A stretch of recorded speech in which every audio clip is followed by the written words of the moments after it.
நிறைவாழ்வு AG சபை வழங்கும் morning மன்னாவிற்கு உங்களை அன்போடு வரவேற்கிறோம்.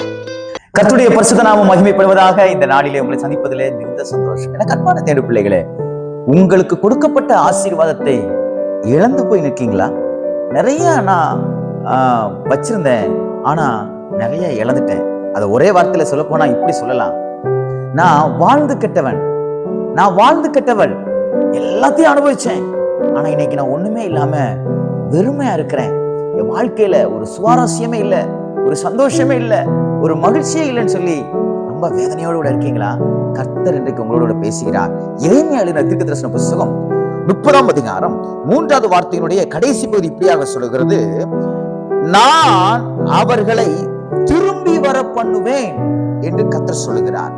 எரேமியா தீர்க்கதரிசியை கொண்டு கர்த்தர் இஸ்ரவேல் ஜனங்களுக்கு கொடுக்கப்பட்ட வார்த்தை, வாக்கு தத்தம்.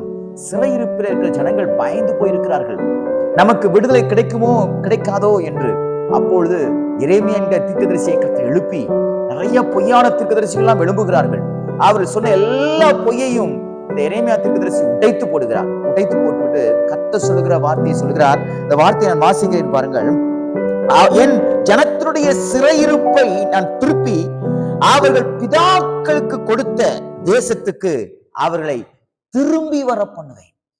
எந்த ஜனத்துக்கு தேவன் எந்த தேசத்தை கொடுத்தாரோ, எப்படிப்பட்ட ஆசீர்வாதத்தை கொடுத்தாரோ, அதை அவர்கள் இழந்து போய் சிறைச்சாலையில் சிறையாக, பணைய கைதியாக, அடிமையாக இருக்கும் பொழுது கர்த்தர் சொல்கிறார், நான் உன்னை திரும்பி வர பண்ணுவேன். எதற்காக தெரியுமா? உன் ஜனத்திற்கு, உன்னுடைய மூதாதையர்களுக்கு, உன் தகப்பனுக்கு, உன்னுடைய தாய்க்கு, உன்னுடைய தாத்தாவுக்கு, பாட்டிக்கு, எல்லாருக்கும் நான் ஒரு வாக்கு தத்தம் கொடுத்திருந்தேன். அந்த பூமியை சுதந்திரத்துக் கொள்வதற்கு, அதனுடைய ஆசீர்வாதங்களை அனுபவிப்பதற்காகவே நான் உன்னை திரும்பி வர பண்ணுவேன் என்று கர்த்தர் சொல்கிறார். ஆகையால் இன்றைக்கு ஒன்றை நன்றாக புரிந்து கொள்ளுங்கள். நீங்க இழந்து போனது எல்லாவற்றையும் இந்த நாட்களிலே நீங்கள் பெற்றுக்கொள்வீர்கள். எதெல்லாம் உங்க கையை விட்டு போச்சோ, எதெல்லாம் உங்களுக்கு கிடைக்காத நீங்க நினைச்சீங்களோ, எதெல்லாம் ஒரு சிறையிருப்பு போல இருக்கிறதோ, அந்த சிறையிருப்பு எல்லாம் கர்த்தர் உடைத்து போட்டு உங்களுக்கு ஒரு விடுதலையின் ஆளாய். ஒருவேளை உங்க குடும்பம் உங்களுக்கு சிறையிருப்பு மாதிரி இருக்குதா? உங்க பிள்ளைங்க சிறையிருப்பு மாதிரி இருக்கிறாங்களா?